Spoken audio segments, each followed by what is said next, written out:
Jack, how's fight week going so far over here to your right? Yeah, it's been good. It's nice. I like Miami. It's been pretty cruisy, business as usual. But yeah, I'm enjoying it. Does it feel any different given the matchup, kind of being on such a stacked card that's so highlighted? Like, it seems like to me this is probably the biggest moment of your career.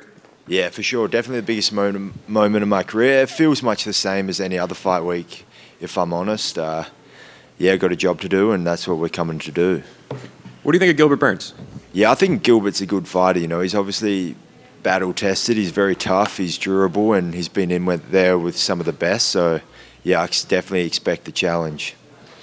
And for you, I guess, what do you feel like's at stake here, right? He's a guy that's always hanging out at the top, ready for a title shot, kind of right there. So what would a win over him do for you in your career? Yeah, it's a big one for me. You know, he's a top 5. I think this is, I feel like if you can't beat Gilbert Burns, you can't become a world champion. So my plan is to beat Gilbert Burns and prove that I belong in the top 5. Are you surprised at all that, you're just coming off a win over Kevin Holland, but he's actually above you on the main card? Are you surprised at all by that? Not really. I don't really care, to be honest. Yeah, I've beaten him, but obviously big hype around that fight. But yeah, I'm not really too bothered about their fight order. And, I know after the fight you talked about the different things you felt like you could do better that you didn't show in the Kevin fight. When you went back to the drawing board and you kind of went through this training camp, I guess, how do you feel like that fight has changed you going forward?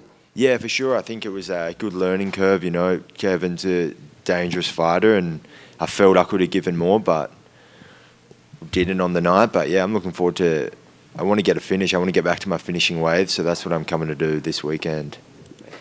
Jack, over here. Hey. Obviously, we've seen two kind of contrasting approaches that Gilbert's taken in his fights. Like against Hamzat, that was a lot of people say one of the best fights of the year. But then against Wonder Boy, it was very grappling heavy, kind of held him against the fence and controlled him. So is that difficult to prepare for?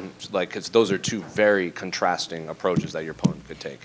Yeah, for sure. I definitely hoping and expecting the best Gilbert there is. And I think, yeah, he's aggressive, you know. He's not afraid to strike, go hard. But I expect him to be shooting, trying to get a hold of me and getting me on my back. Given his accolades in jiu-jitsu and everything, even before he got into MMA, did you have to bring anyone specific to kind of prepare for kind of a short, stockier welterweight that's high-level grappler?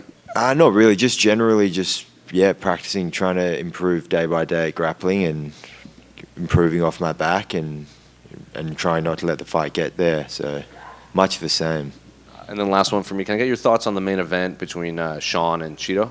Yeah, I think it's a good fight. You know, the first fight happened how it happened, but I think, I obviously now with the title on the line, I expect a tough fight. You know, I think both men obviously a lot to prove, everything on the line. So yeah, I expect a nice fight. Chuck over here to your right. So when you look at that 170-pound division, you have guys like Bilal, Shavkat that are up in the title talks, right? But you yourself can join that conversation come Saturday night. So what type of statement do you think that you need to do in order to maybe even surpass them in a title talk? Yeah, I think a split decision win isn't going to do it. I think I need to go in there and take him out, get the finish, and I think then, stay my spot in the next welterweight contender.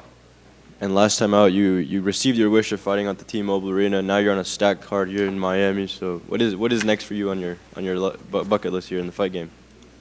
I mean, just going different places I enjoy. I don't know what's going to happen through the year. Hopefully another big fight in Australia towards the end of the year, but see what happens. It's nice to be out here in Miami, somewhere different, but see where it takes us. And speaking of Australia, Tyson Pedro recently hung up the gloves last weekend, so what did you make of that? Yeah, I mean, that's his decision. He's obviously a legend in Australian MMA, and he's had a good career, and I feel like if he feels like that's time, then I guess that's time, and we just appreciate what he's done in the sport. Last one, will you be warming up with the rugby ball before the fight? Yeah, if we can find a pump to pump it up, we definitely will be. Otherwise, we're going to have to leave the deflated ball at home. One more in front of here. This is also a card as the debut of MVP in your division. So does that kind of breathe another level of excitement into this division? Because he's one of those guys that people have been clamoring for forever to see him compete against guys like you in the UFC.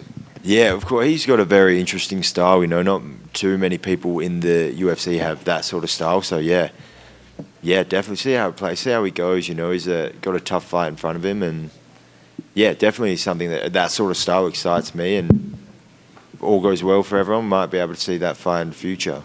How do you think he does against Kevin, a guy that you fought obviously in your last fight? It's a tough one. You don't know. It's a lot of. I feel like that fight has a lot of questions. You don't know how it's going to go. MVP's obviously done some good things outside the UFC. Now he's fighting probably his toughest fight. So we'll see how he goes.